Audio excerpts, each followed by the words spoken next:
बच्चों, कैसे हैं आप सब लोग। स्वागत है आप सभी का अपने लर्निंग फार्मेसी चैनल पे। सो बच्चों, जैसे कि आप सबको पता है, हम अपने चैनल पे बहुत सारे अलग अलग मेडिकल रिलेटेड वीडियोस, बहुत सारे ट्यूटोरियल्स और बहुत सारे एमसीक्यू वीडियोस अपलोड करते रहते हैं, ताकि जहाँ भी आपके फार्मेसी एग्जाम होने वाले हैं वहाँ पर आपको बेनिफिट मिल पाए।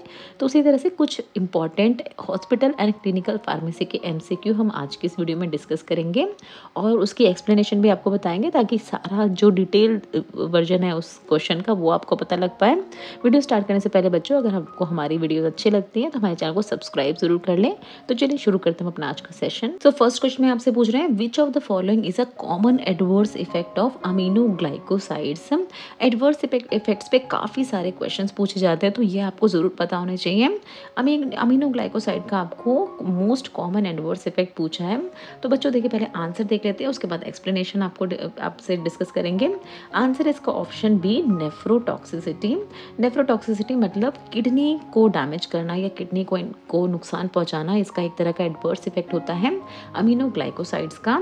ये जो अमीनोग्लाइकोसाइड्स होते हैं, जो इसमें एग्जांपल्स है जेंटामाइसिन, अमीकासिन, ये नेफ्रोटॉक्सिसिटी के साथ ओटोटॉक्सिसिटी भी कॉज करते हैं, यानी ओटोटॉक्सिक भी होते हैं, मतलब ईयर्स में भी ये इफेक्ट पहुंचा सकते हैं। तो ये जब इस तरह की मेडिकेशन, इस तरह के एंटीबायोटिक्स अगर दिए जा रहे हैं पर्सन को, किसी भी पेशेंट को, तो बहुत ही क्लोजली मॉनिटर करना होता है उस ड्रग थेरेपी के दौरान कि जो भी पेशेंट है उसकी रिनल फंक्शनिंग, यानी उसकी किडनी ठीक से प्रॉपरली वर्क कर रही है कि नहीं उस पूरे ही ट्रीटमेंट के दौरान।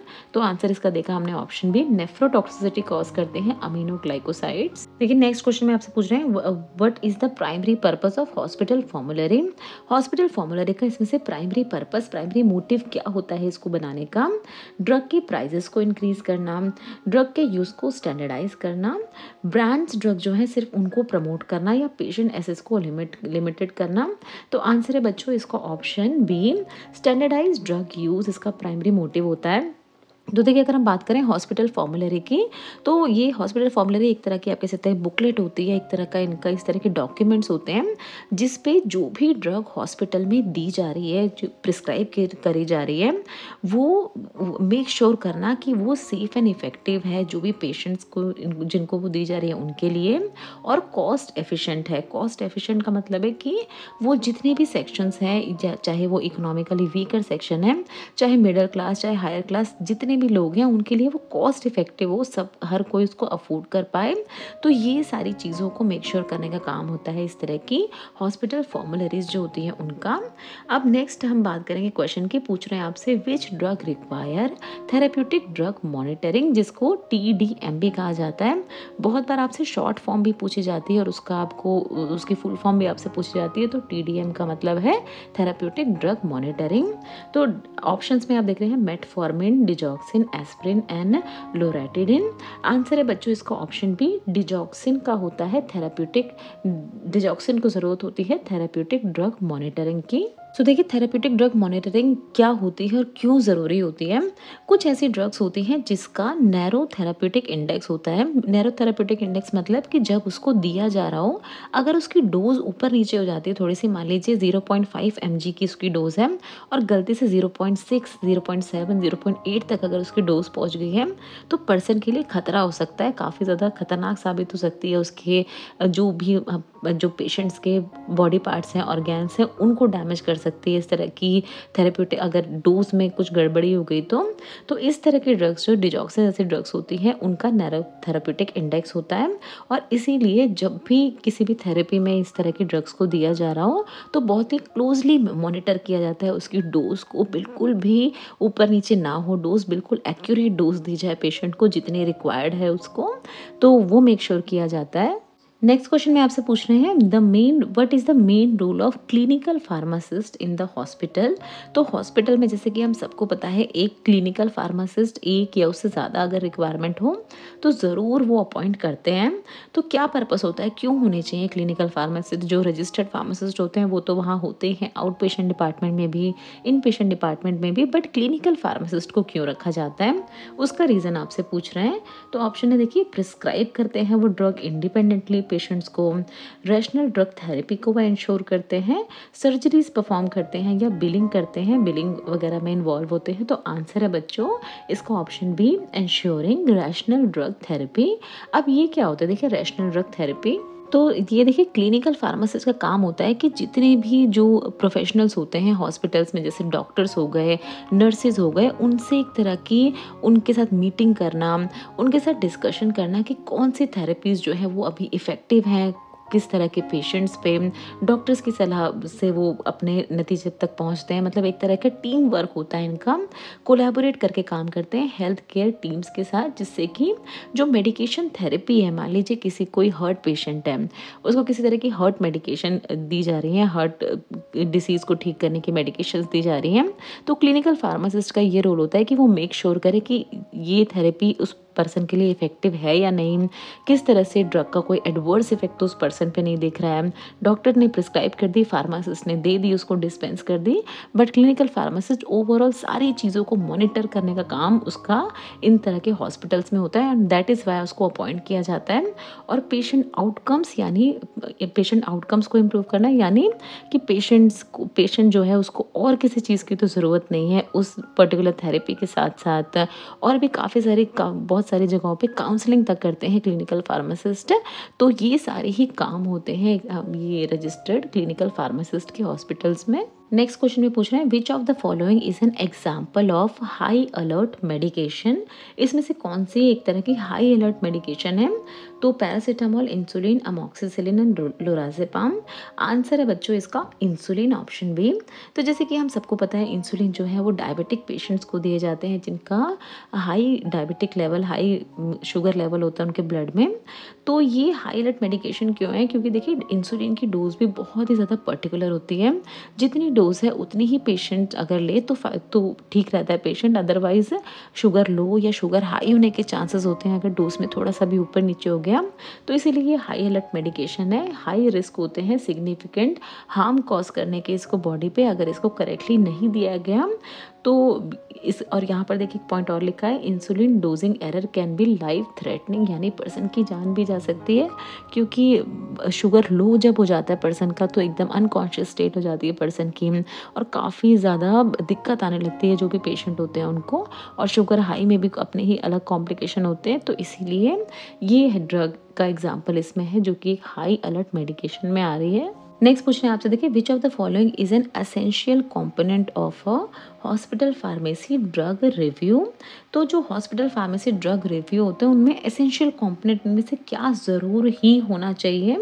तो यहाँ पर देखिए बहुत सारी हैं, ब्रांड्स के बारे में पता होना चाहिए जो ड्रग रिव्यू होते हैं उनमें, पेशेंट मेडिकेशन हिस्ट्री के बारे में पता होना चाहिए, डॉक्टर की पर्सनल प्रेफरेंसेस होनी चाहिए, ड्रग पैकेजिंग के बारे में होना चाहिए।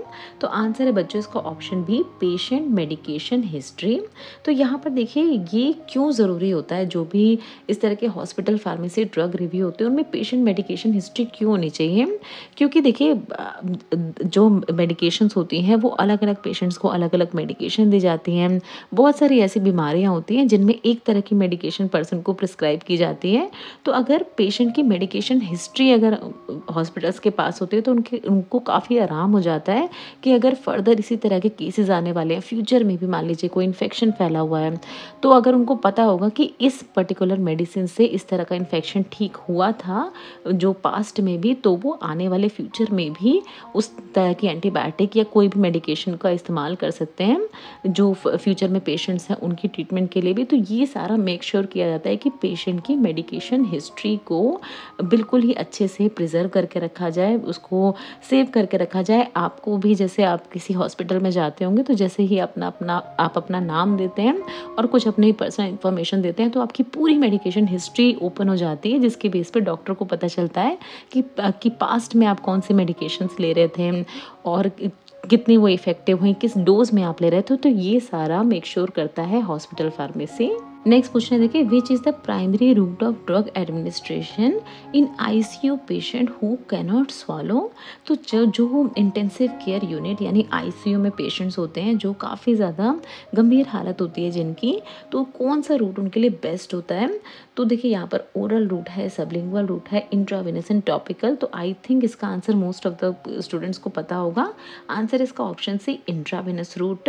तो देखिए इंट्रावेनस रूट के बहुत सारे अपने अलग अलग फ़ायदे हैं। इंट्रावेनस रूट रैपिड ऑनसेट के लिए ज़रूरी होता है, यानी अगर इमरजेंसी कंडीशन में पेशेंट के साथ कुछ भी ऐसी इमरजेंसी हो गई है तो मेडिकेशन प्रॉपरली उसकी ब्लड वेसल्स तक पहुंच जाती है इंट्रावेनस रूट से, और जो भी अगर कोई किसी तरह का खतरा है तो उससे बाहर लाया जा सकता है पेशेंट को।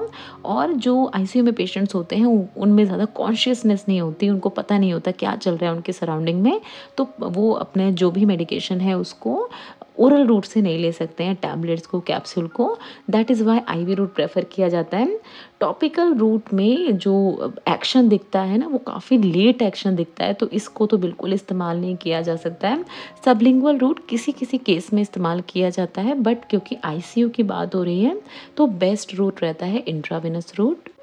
ना देखिए नेक्स्ट क्वेश्चन में आपसे पूछ रहे हैं, विच of the following antibiotic require dose adjustment in renal impairment. तो आंसर है बच्चों इसका वेनकोमाइसिन।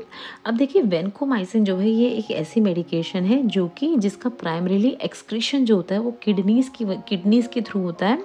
हमारी बॉडी में अलग अलग ऑर्गेन्स के थ्रू हमारी जो भी मेडिकेशन या कोई भी चीज़ जब हम अपनी बॉडी में लेते हैं तो वो अलग अलग ऑर्गेन्स के थ्रू उसका एक्सक्रीशन होता है। बट अगर हम वेनकोमाइसिन की बात करें तो प्राइमरी साइट ऑफ एक्सक्रीशन जो है इसका किडनी है। तो अगर पेशेंट को किसी तरह की किडनी प्रॉब्लम है, किसी तरह की नेफ्रोटॉक्सिसिटी जैसी प्रॉब्लम है, किडनी डैमेज की प्रॉब्लम है या कुछ भी इन्फेक्शन है किडनी में, तो अगर वेनकोमाइसिन जैसी ड्रग दी जा रही है तो काफ़ी ज़्यादा क्लोज मॉनिटर उसको किया जाता है ताकि वो बॉडी में एक्यूमुलेट ही ना होती रहे, क्योंकि किडनी ठीक से काम नहीं कर रही है इस पर्सन में जिसकी हम बात कर रहे हैं। तो वेनकोमाइसिन ठीक से एक्सक्रीट ही नहीं हो पाएगी और वेनकोमाइसिन अंदर ही अंदर जमा होती रहेगी बॉडी में और फिर वो टॉक्सिसिटी कॉज कर सकती है। तो इसीलिए काफ़ी क्लोजली मॉनिटर किया जाता है वेनकोमाइसिन की डोज को इन तरह के पेशेंट्स में। नेक्स्ट पूछना देखिए, क्लिनिकल फार्मासिस्ट जैसे कि अभी हमने बात की थी हॉस्पिटल फार्मेसीज में एक क्लिनिकल फार्मासिस्ट एक या उससे ज़्यादा as per the need appoint किए ही जाते हैं। तो क्लिनिकल फार्मासिस्ट की इनमें से कौन सी एक्टिविटी रिड्यूस करती है मेडिकेशन एरर को। तो क्या करते हैं वो ड्रग की कंपाउंडिंग करते हैं, मेडिकेशन रिकंसिलेशन करते हैं, हॉस्पिटल बिलिंग करते हैं या ड्रग मार्केटिंग करते हैं। इनमें से कौन सा ऐसा काम है जिससे मेडिकेशन एरर रिड्यूस हो पाती है जो हॉस्पिटल्स होते हैं उनमें। तो आंसर है बच्चों इसका ऑप्शन बी मेडिकेशन कंसीलिएशन करते हैं वो। ये मेडिकेशन रिकंसिलिएशन क्या होता है देखिए, जैसे कि अभी हमने बताया था कि वो डॉक्टर्स के साथ इनकी पूरी टीम के साथ जो भी डिस्कशन का काम होता है कि कौन से मेडिकेशन कितना इफेक्टिव हो रही है किसी पर्सन पे, कोई एडवर्स इफेक्ट नया तो नहीं कॉज कर रही है इस तरह की मेडिकेशन जो डॉक्टर्स प्रिस्क्राइब कर रहे थे। ये सारा काम वो कैसे करते हैं, वो एक पूरी लिस्ट बना के रखते हैं, रिव्यू करते हैं पेशेंट मेडिकेशंस को। जब पेशेंट हॉस्पिटल में एडमिट हुआ, अगर उसको ट्रांसफ़र करना है किसी दूसरे वार्ड में उसकी सीवियरिटी के अकॉर्डिंग, और जब पेशेंट फाइनली डिस्चार्ज हुआ तो सारी मेडिकेशन की हिस्ट्री जो होती है उस पेशेंट की, including there complication, adverse effect, किस तरह से वो इफेक्टिव हुई मेडिकेशन, उन सब की एक पूरी ही लिस्ट बना के ये रखते हैं क्लिनिकल फार्मासिस्ट, जिससे कि जो मेडिकेशन एरर्स जो हैं अगर मे बी फ्यूचर में होने वाली हों या पास्ट में कोई हुई हो तो उनको वो ऐसी ना हो पाए। तो उसको कहा जाता है मेडिकेशन रिकंसिलिएशन, जो कि करते हैं क्लिनिकल फार्मासिस्ट हॉस्पिटल्स में। लास्ट क्वेश्चन देखेंगे अपने आज के इस वीडियो का। पूछ रहे हैं आपसे, which of the following is a goal of hospital anti microbial stewardship. Hospital anti microbial stewardship का इनमें से क्या गोल होता है। बहुत सारी अलग अलग इसमें ऑप्शन है बच्चों, आंसर देख लेते हैं। इसका आंसर है option be reduce antibiotic resistance. तो देखिए यहाँ पर एक ये जो एंटी माइक्रोबियल स्टीवॉर्डशिप होती है हॉस्पिटल्स में, ये इंश्योर करती है कि रैशनल यूज़ हो पाए एंटीबायोटिक का। रैशनल मतलब जितनी ज़रूरत है उतना ही यूज़ हो पाए, उतनी ही प्रिस्क्राइब करें डॉक्टर्स, उतना ही डिस्पेंस करें फार्मासिस्ट, ताकि ये जो एंटीबायोटिक है हम सबको पता है कि अगर अगर बॉडी में अगर कोई पर्सन बार-बार एंटीबायोटिक लेता है तो ऐसा भी होता है उस पर्सन की बॉडी में कि वो एंटीबायोटिक इफ़ेक्टिव ही नहीं हो रही है। अब ज़्यादा डोज़ देनी पड़ रही है उस एंटीबायोटिक की, सेम जो इन्फेक्शन है उसको ट्रीट करने के लिए। तो इस तरह से ना हो, एंटीबायोटिक रेजिस्टेंस डेवलप ना हो, ये मेक श्योर करने का काम होता है एंटी माइक्रोबियल स्टीवर्डशिप का, जिससे कि पेशेंट आउटकम्स इंप्रूव हो पाए और इस तरह के रेजिस्टेंस को अवॉइड किया जा पाए। एंटीबायोटिक्स का एक प्रॉपर इस्तेमाल हो पाए इन तरह के हॉस्पिटल्स में। तो ये सारे क्वेश्चंस थे बच्चों, बहुत ही important hospital and clinical pharmacy के, जो आपके एग्जाम्स में आपसे पूछे जा सकते हैं। ऐसे बहुत सारे क्वेश्चंस हम आपके लिए फ्यूचर में भी लेके आते रहेंगे। तो उसके लिए हमारे चैनल को सब्सक्राइब ज़रूर कर लें, वीडियो अच्छी लगे तो लाइक ज़रूर कर दिया करें। Thank you so much for watching this video. See you all in the next video. Till then bye bye and take care.